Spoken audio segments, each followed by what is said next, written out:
तो आम गत क्लास रे कौन पढ़ी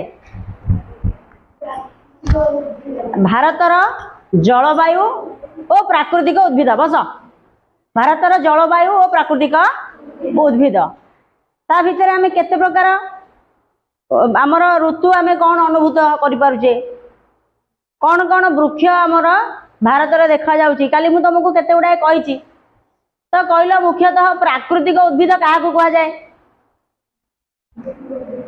हाँ कहलु तीसरी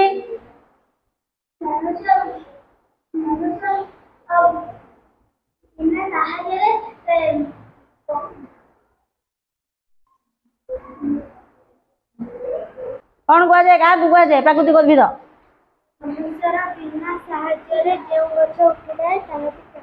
हाँ भारतर प्राकृतिक उद्भिद आम पढ़ा तो आम आखपाखे आम अनेक प्रकार उद्भिद देखुचे ना नहीं केते घास बुदा देखुचे केते कंटा बुदा देखुचे केते बड़ बड़ गछ देखुचे केते प्रकार गछ देखुचे सान सान गछ देखुचे बड़ बड़ गछ देखुचे ता भितर उद्भिद सबुजाक जहाँ देखुचे आम घास ठू आरंभ कर बड़ बड़ बर अस्वस्थ गछ पर्यंत से सब उद्भिद किंतु प्राकृतिक उद्भिद कहले आम कौन बुझा अर्थात जहाँ प्रकृति द्वारा सृष्टि आमे जदि को गछ गोटे नहीं लगेले आमे से कहबा एटा मु लगेइछि वृक्ष रोपण करिछि वृक्ष कौन करिछि रोपण करिछि पानी अभाव हेले आमे ताकू पानी दबा पोक लागिले कीटनाशक औषध पकाउछे बढ़िबा पई सार दउछे ना नहीं सी हैला आमे लगेइछे से तो प्रकृतिर सृष्टि सबुजाक प्राकृतिक किंतु तथापि आमे सेटा कहूचे जे से गछ मु लगेइछि कहूचे ना नहीं ए गछटा मोर मो बापा लगेइछन्ती मु लगेइछि स्कूल रे पिला मारपिट हो जाती गछ मोर क्या उपड़े देलु बोली नहीं तेणु गछ आमे जोड़ा लगौचे ताको आमे वृक्षरोपण वनीकरण बोली कहबा किंतु प्राकृतिक उद्भिद कौन ना एमिति गुड़ाए उद्भिद जो गुड़ाक देखिबो पहाड़ रे उद्भिद गुड़ाए अछि जंगल रे गुड़ाए उद्भिद अछि ताको किए लगेइछि आपे आपे उठी जंगल रु गछ काटिकी नहीं गला पर एबे वन विभाग गछ लगौचंदी ना नहीं वन विभाग गछ लगौचंदी वृक्ष कटि गछ काटी दउचंदी बोली लगौचंदी किंतु एमिति गुड़ाए हमर गछ अछि जोड़ा कसी आपे आपे आपे आपे बढ़िबो मनीषर बिना साहाय्य रे जेउ गछ गुड़िक आपे आपे बढ़ी थाए से गुड़ा को आमे कहबा प्राकृतिक उद्भिद अच्छा मते गोटिए कथा कहलो काली तुमको मु पढ़ेछि प्राकृतिक उद्भिद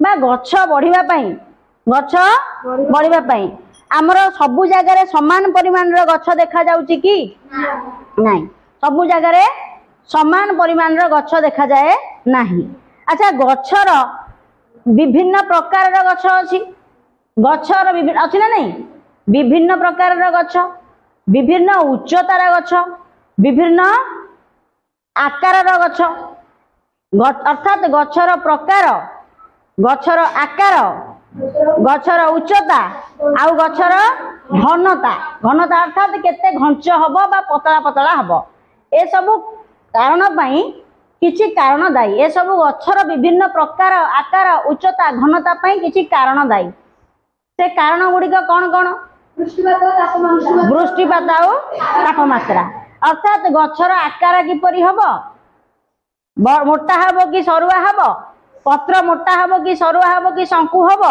गछर उच्चता केते हबो गछ घंच हबो कि पतला हबो ए सब कारण पई मुख्यतः जोड़िए कारण आमे नहीं परिबा एवं ता सहित आउ गोटे ऐड करि परिबा भूमि रूप एक रे भूमि केमितिका भूमि रूपटा केमितिका दुई रे वृष्टिपात केते परिमाण रे होउची तीन रे हला सूर्य किरण बा सूर्य आलोक बा तापमात्रा केते अछि तेणु गछर कौन हबो ना आकार केमिति हबो गछर आकार केमिति हबो गछर प्रकार कौन हबो गछर प्रकार कौन हबो गछर उच्चता केते हबो गछर उच्चता केते हबो गछर घनता केते हबो बा प्राकृतिक उद्भिदर घनता बुझिला आकार केमिति हबो प्रकार केमिति हबो गछर उच्चता केमिति हबो केते हबो गछर घनता मोटा हबो माने गछ घंच हबो कि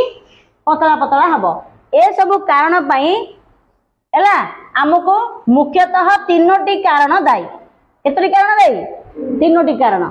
एक रेला भूमि रूप केमितिका बा जो अंचल रे गछ बा प्राकृतिक उद्भिद सृष्टि हबो से अंचल भूमि रूप केमिति हबो हला। दुई रे सेठी वृष्टिपात केमिति होउची? कोन होउची? वृष्टिपात केमिति होउची? केते वृष्टि होउची? अधिक जदि वर्षा हला गछ घंच हबो, जदि अधिक वर्षा हलानी गछ पतला हबो। गछर पत्र जदि अधिक वर्षा हला ओसारिया, कम वर्षा हले सरुआ, मूलरू वर्षा होउनी जदि कंटा बुदा मरुभूमि हे जीवो ना नहीं। तेनु वृष्टिपात केते होउची? भूमि रूप कौन अछि एवं ताकू तापमात्रा केते मिलुची? कौन मिलुची? तापमात्रा केते परिमाण रे मिलुची। सेही अनुसार गछर आकार प्रकार उच्चता घनता हमर देखा जीवो। सेही हिसाब रे हमें काली पढ़िथिले जे पृथ्वी अनेक प्रकार रो गछ देखा जाए, प्राकृतिक उद्भिद देखा जाए। जेमिति आमे कोन पृथ्वी रे पढुचे कि आमे भारत रे पढुचे? अच्छा आमे जेतला विश्व भूगोल तो आमे पढ़ी सारलेनी, प्राय सब महादेश रे आमे पढ़ीचे। तमे देखिছো कि नहीं चिरहरित अरण्य पढ़ीचे ना नहीं? पर्णमोची अरण्य पढ़िले कि नहीं? सरलवर्गीय अरण्य पढ़िले कि नहीं?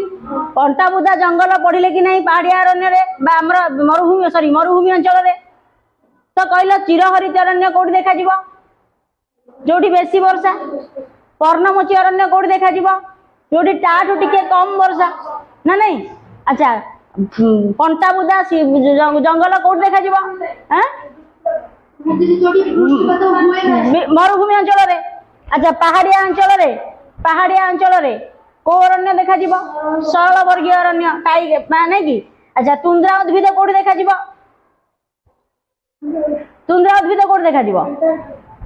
मरुभूमि माने कौन? शीतल मरुभूमि अर्थात मेरु अंचल रे, हाँ कि नहीं? मेरु अंचल मेरु आड़ को तुंद्रा उद्भिद देखा जीवो। अच्छा कहले हम भारत रे तुंद्रा उद्भिद देखा जीवो कि नहीं? भारत रे तुंद्रा उद्भिद देखा जीवो कि नहीं? नहीं देखा जीवो नहीं। कहीं ना हमर बेसी बरफ पड़ुनी। जदि बेसी बरफ पड़ुची ताले सेटा कोठी देखा जीवो? हिमालय ऊपर पूरा पीक रे, लद्दाख रे ना नहीं, गुल्म गछ जोटी बरफ पड़ुथिबो। तो आमे जदि देखिबा भारतर आमे कौन प्राकृतिक उद्भिद देखिबा। काली आमे पढ़ीचे चिरहरित अरण्य। भारतर अरण्य को केते भाग भेद करा हैची? आमे 5 भाग रे पढ़ीचे। एक रहला क्रांतीय चिरहरित अरण्य। क्रांति बोले बुझी पारछ तो? कोठू कोठ जाए? मकर क्रांति रु कर्कट क्रांति। तो सेठी चिरहरित अरण्य काले आमे पढ़िले। अच्छा क्रांतीय पर्णमोची अरण्य अर्थात क्रांति अंचल रे देखा जीवो। क्रांति अंचल बोले को अंचल? कर्कट क्रांति रु मकर क्रांति। क्रांतीय पर्णमोची अरण्य को कहा जाए मौसुमी अरण्य। को अरण्य? मौसुमी अरण्य। तापरे कंटाबुदा जंगल पढ़िले ना नहीं? कौन पढ़िले?